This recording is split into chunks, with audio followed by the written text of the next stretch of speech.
욥기 24장 1절서부터 25절 말씀입니다. 어찌하여 전능자는 때를 정해 놓지 아니하셨는고 그를 아는 자들이 그의 날을 보지 못하는고 어떤 사람은 땅의 경계표를 옮기며 양떼를 빼앗아 기르며 고아의 나귀를 몰아가며 과부의 소를 볼모 잡으며 가난한 자를 길에서 몰아내나니 세상에서 학대받는 자가 다 스스로 숨는구나. 그들은 거친 광야의 들나귀 같아서 나가서 일하며 먹을 것을 부지런히 구하니 빈들이 그들의 자식을 위하여 그에게 음식을 내는구나. 밭에서 남의 꼴을 베며 악인이 남겨둔 포도를 따며 의복이 없어 벗은 몸으로 밤을 지내며 추워도 덮을 것이 없으며 산중에서 만난 소나기에 젖으며 가릴 것이 없어 바위를 안고 있느니라.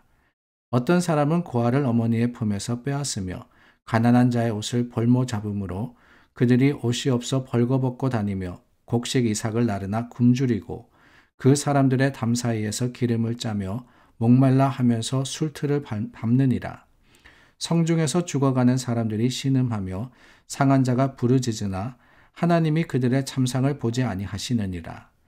또 광명을 배반하는 사람들은 이러하니 그들은 그 도리를 알지 못하며 그 길에 머물지 아니하는 자라. 사람을 죽이는 자는 밝을 때에 일어나서 학대받는 자나 가난한 자를 죽이고 밤에는 도둑같이 되며 간음하는 자의 눈은 저물기를 바라며 아무 눈도 나를 보지 못하리라 하고 얼굴을 가리며 어둠을 틈타 집을 뚫는 자는 낮에는 잠그고 있으므로 광명을 알지 못하나니 그들은 아침을 죽음의 그늘같이 여기니 죽음의 그늘의 두려움을 알미니라. 그들은 무리에 빨리 흘러가고 그들의 소유는 세상에서 저주를 받나니 그들이 다시는 포도원 길로 다니지 못할 것이라. 가뭄과 더위가 눈 녹은 물을 곧 빼앗나니 수월이 범죄자에게도 그와 같이 하느니라. 모태가 그를 잊어버리고 구더기가 그를 달게 먹을 것이라. 그는 다시 기억되지 않을 것이니 부리가 나무처럼 꺾이리라. 그는 임신하지 못하는 여자를 박대하며 과부를 선대하지 아니하는도다. 그러나 하나님이 그의 능력으로 강포한 자들을 끌어내시나니 일어나는 자는 있어도 살아남을 확신은 없으리라. 하나님은 그에게 평안을 주시며 지탱해 주시나 그들의 길을 살피시도다. 그들은 잠깐 동안 높아졌다가 천대를 받을 것이며 잘려 모아진 곡식 이삭처럼 되리라. 가령 그렇지 않을지라도 능히 내 말을 거짓되다고 지적하거나 내 말을 헛되게 만들 자 누구랴. 엘리바스에 대한 욥의 대화가 반박이 23장과 24장에 계속해서 이어지고 있습니다. 23장에서는 고난에 침묵하시는 하나님 앞에 욥이 항변했습니다. 자신의 상황, 그 자신의 형편이 너무나도 힘들고 진퇴양난이라 그랬죠. 앞을 봐도 뒤를 봐도 아무리 좌우에도 하나님의 역사하시는 그 모습이 보이지 않는다라고 하면서 너무나도 힘들고 고통스러움을 쏟아냈습니다. 그리고 오늘 본문인 24장에 가서는 자신의 모습만이 아닙니다. 현실을 돌아보면서 주위를 살피니까 악을 행하는 자들이 너무나도 형통하더라라는 사실을 가지고 하나님 앞에 항변하고 있습니다. 그럼에도 불구하고 하나님 왜 침묵하십니까? 라고 말입니다.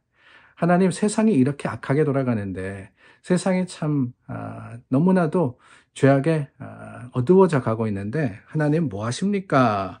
라고 하나님께 원망 플러스 그리고 또 하나님을 찾아 구하는 그 모습이 오늘 본문에 드러나고 있습니다.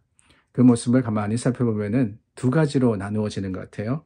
하나는 정말 하나님 앞에 왜 그럽니까? 라고 했던 거고, 또 하나는 하나님의 섭리를 인정하고 또 확신하는 모습도 보입니다. 욥기를 읽으면서 우리가 특별히 욥의 그 말 가운데 깨닫게 되는 게 바로 그게 아닌가 하는 생각이 들어요. 한편으로는 너무나도 어렵습니다. 그래서 하나님께 물어요. 어떻게 이럴 수 있습니까? 왜 이렇습니까? 그런데 동시에 그렇다 그래서 하나님을 저버리느냐, 배신하느냐, 그것도 아닙니다. 욥은 그럼에도 불구하고 또 하나님을 붙들고 하나님을 인정하는 모습도 보이더라라고 하는 겁니다. 그래서 어제 나누었던 23장에도 그랬죠. 하나님을 배울 수 없다 그랬지만은 10절 말씀에 내가 가는 길을 그가 아시나니 그가 나를 단련하신 후에는 내가 순금같이 되어 나오리라 라고 했습니다. 한편으로는 하나님 볼 수 없습니다 그랬지만은 또 한편으로는 하나님 믿습니다 라고 하는 거예요. 아니, 이 정신분열도 아니고 왜 오락가락 하느냐라고 생각될 수도 있습니다. 그런데 여러분, 실은 그게 우리의 모습이 아닐까요? 우리도 신앙생활하면서 때로는 뜨거울 때도 있지만 때로는 차가울 때도 있습니다. 때로는 믿음의 확신이 있을 때도 있지만 때로는 의심의 물결이 몰려올 때도 있습니다. 우리도 오락가락 하더라는 거예요. 어떨 때는 하나님 하지만 어떨 때는 침묵하기도 합니다. 그런 우리의 모습을 보면서 우리는 이 욥의 마음을 조금이나마 이해하지 않나 하는 생각이 들어요. 24장 1절 말씀해 보니까 전능자는 때를 정해놓지 않았다라고 했습니다. 한편으로는 하나님을 믿지만은 아직까지 이루어지지 않는 지금 자신의 모습과 그 형편을 보면서 너무나도 힘들어서 때가 없나, 시기가 정해지지 않았나라고 또 의심했던 겁니다. 물론 우리는 기억해야 되죠. 분명히 하나님의 때가 있음을 말입니다. 욥, 이때는 몰랐어요. 그러나 우리는 알고 있지 않습니까? 이 모든 것들의 결론이 무엇이었느냐? 하나님이 욥을 회복시키시고 또한 욥의 친구들의 그 잘못된 생각을 바로잡으시고 이것이 일어날 때가 반드시 온다라는 사실을 우리는 알고 있지 않습니까? 그렇기 때문에 이 욥이 때를 정해놓지 않았다라고 하나님께 말하지만은 우리는 압니다. 하나님의 때는 분명히 정해졌다라는 사실을 말입니다. 그렇다면 어떻게 됩니까? 다름이 아니죠. 아무리 현실이 어둡고 세상이 죄악되다 할지라도 그 가운데서 우리는 하나님의 말씀과 그 뜻을 붙들어야 하는 것이 우리의 책임입니다. 아니, 세상 속에 고난이 참 너무나도 많고 그럼으로써 아파하는 사람이 많으면 많을수록 우리는 그 사람들을 도울 수 있는 사람이 되어야 되는 거예요. 물론 우리도 힘듭니다. 어렵습니다. 그러나 그렇다 그래서 그저 세상을 원망하고 할 수 없다, 포기할 것이 아니라는 거예요. 오히려 그 속에서 하나님의 약속을 붙드는 사람은 그 약속이 확신으로 되어서 그 약속을 분명히 믿기 때문에 오늘 우리에게 주어진 기회를 통해서 하나님의 사랑과 그 하나님의 말씀을 전해야 하는 겁니다. 누가복음 10장에 보면은 선한 사마리아인의 비유가 나옵니다. 우리가 너무나도 잘 알고 있는 이야기죠. 한 사람이 강도를 당했는데 그 강도 당한 사람 옆을 레위인이 또한 제사장이 지나갑니다. 근데 하나같이 그냥 모른 척하고 지나갔어요. 물론 그 나름대로의 사정이 있었을 겁니다. 아니, 지나가면서 그런 생각을 했겠죠. 참 세상 험하다고 말입니다. 저렇게 사람을 패놓고 저렇게 사람을 도둑질하고는 그냥 죽게 내버려 두고 갔다라고 하면서 각기 갈을 갔습니다. 혀를 찾겠죠. 세상의 악함을 인해서 한탄했을 겁니다. 그런데 여러분, 중요한 게 뭐냐?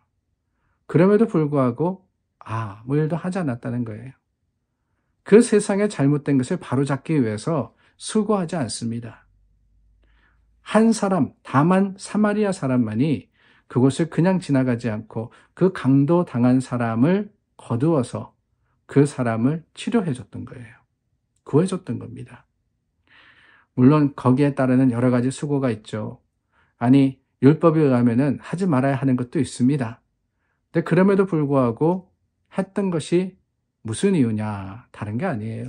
세상이 아무리 약해도, 세상이 아무리 어두워도 내가 비출 수 있는 작은 빛이 있다라는 그 사실 때문에 그랬던 것이 아닐까요? 오늘 우리도 그렇습니다. 침묵하시는 하나님 앞에 우리가 어떻게 합니까? 하나님, 왜 세상을 다스리지 않으십니까? 왜 하나님께서 징벌하지 않으십니까? 원망만 하고 한탄만 할 겁니까? 아니에요. 우리가 하나님의 빛이 되어서 이 어두운 세상을 조금이나마 비출 수 있도록 주님의 때가 그 주님의 시간이 아직 아니라 할지라도 지금 우리는 최선을 다해서 하나님의 사람으로서 하나님의 말씀을 행하는 것, 그게 우리에게 주신 사명이 아닌가 하는 생각이 듭니다. 그 사명 붙들고 여러분들의 삶의 터전에서 주님의 사랑을 증거하고 전하시는 믿음의 사람들이 되시기를 주님의 이름으로 축원합니다. 기도하겠습니다. 참 좋으신 하나님, 오늘 우리가 어디에 있든지 주님이 어두워진 세상을 말씀과 또한 사랑으로 비출 수 있는 하나님의 사람들이 되게 하여 주시옵소서. 예수님 이름으로 기도드립니다. 아멘. 11월의 마지막 날이죠. 오늘 또 우리 하나님께서 우리와 함께 하심을 확신하여서 감사하는 믿음의 사람들이 되기를 바랍니다.